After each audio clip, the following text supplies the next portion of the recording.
Hello, good morning students. Class 8th subject Sanskrit, video 62B, lesson 11। पिछले video में बेटा मैंने आपको इस पार्ट का फर्स्ट पैराग्राफ कंप्लीट करवाया था और आपको होमवर्क में वर्क भी दिया था। तो आपने वर्क कंप्लीट कर लिया होगा और याद भी किया होगा। आपको हर बार ऐसा ही करना है, तो वर्क भी करना है और उसको याद भी करना है। तो देखिए, आज हम सेकंड पैराग्राफ स्टार्ट करेंगे इस वीडियो में। तो पढ़ते हैं कि हमने अब तक ये पढ़ा था कि जो सावित्रीबाई फुले है वो महाराष्ट्र की पहली अध्यापिका थी और उन्होंने एक विद्यालय खोला जिसे बालिका विद्यालय कन्या पाठशाला के नाम से जानते हैं।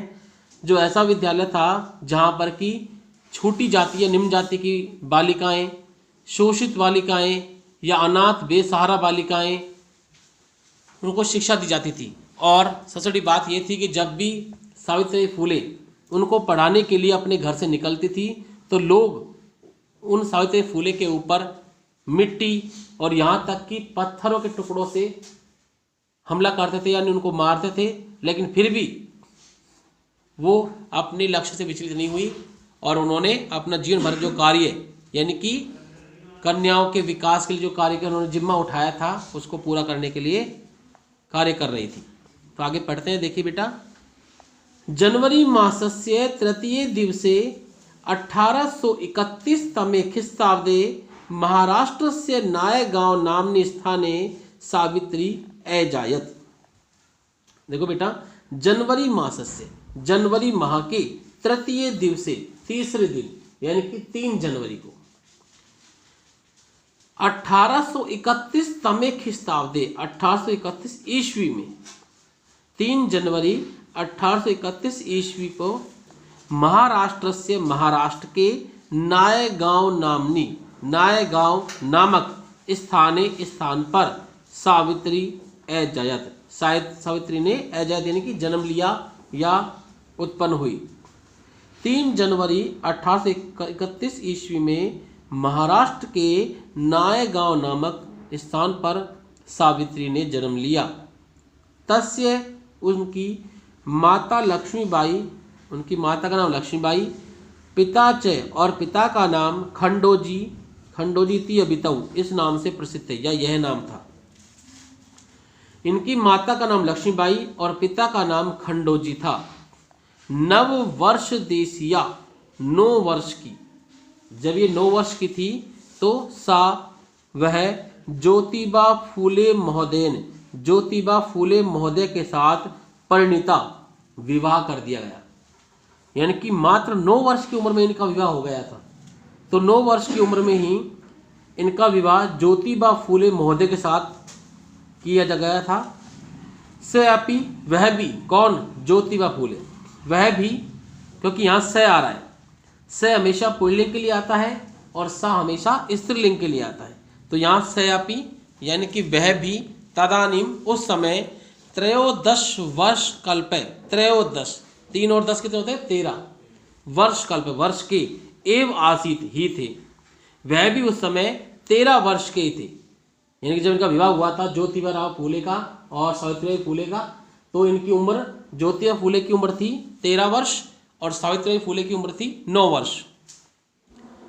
यतो ही, क्योंकि, से, वह, अब यहां से आ रहा है, किसके लिए आ रहा है बेटा? ज्योतिबा फुले के लिए। ध्यान रखना, जब से हो तो पुल्लिंग होता है और सा हो तो स्त्रीलिंग होता है। यतो ही का अर्थ होता है क्योंकि, से यानी वह, स्त्री शिक्षा या स्त्री शिक्षा का या महिला शिक्षा का प्रबल समर्थक है आसीत, प्रबल समर्थक था, मतलब स्त्रियों की शिक्षा के पक्ष में था। ज्योतिबा फुले भी चाहते थे कि संसार में सभी महिलाएं पढ़ लिख कर आगे बढ़े, स्वयं पर निर्भर हो, तो इस बात के वो पक्षधर थे। अतः इसलिए सावित्रिया मनसी, सावित्री के मन में स्थित अध्ययन अभिलाषा, पढ़ने की इच्छा, उत्साह को प्राप्त किया। क्योंकि सावित्रीबाई फुले और पढ़ना चाहती थी, उनकी पढ़ने की बहुत इच्छा थी। लेकिन जब उनका विवाह ज्योतिबा फुले के साथ हुआ और उनको पता लगा कि ज्योतिबा फुले भी महिला शिक्षा के समर्थक हैं, महिला शिक्षा के पक्ष में हैं तो उनका उत्साह और अधिक बढ़ गया, क्योंकि उनकी इच्छा पूरी हो जाएगी। क्योंकि व्यक्ति की जो इच्छा हो और वो उसको पूर्ण होती दिखाई दे, या जो व्यक्ति जिस लक्ष्य के लिए आगे बढ़ रहा है और उसको उसका लक्ष्य दिखाई दे जाए तो बहुत ही प्रसन्न होता है, उसका उत्साह बढ़ जाता है। वापस सुनो बेटा, इसको दोबारा बता रहा हूं मैं। यह तो ही क्योंकि स वह स्त्री शिक्षा या महिला शिक्षा के प्रबल मुख्य रूप से समर्थक आसीत थे या पक्षधर थे, अतः इसलिए सावित्री के मनसी मन में स्थित अध्ययन अभिलाषा, पढ़ने की इच्छा ने उत्साह को प्राप्त कर लिया, यानी पढ़ने की इच्छा उनकी जागृत हो गई। इतः परम, इसके बाद उन्होंने साग्रहम, उनके आग्रह सहित आंग्ल भाषा या अंग्रेजी भाषा का अपि भी अध्ययन कृतवती किया। इसके बाद उन्होंने आग्रह किसने किया था? ज्योतिबा फूले ने। इसलिए उन्होंने आग्रह के साथ अंग्रेजी भाषा का भी अध्ययन किया था। तो आपको पैराग्राफ समझ आ गया बेटा ये। तो आपको क्या करना है, जनवरी लिखना है, फिर डॉट लगाना है और लास्ट में लिखना है कृतवती। तो ये पैराग्राफ का इस प्रकार एक लाइन में आ जाएगा। फिर आपको इसमें शब्दार्थ लिए हैं, ये शब्दार्थ आपको CW कॉपी में लिखने हैं। इसके बाद में हिंदी भावार्थ, हिंदी अनुवाद जो है इसका कंप्लीट रूप से, ये आपको HW की कॉपी में लिखना है। ठीक है बेटा। और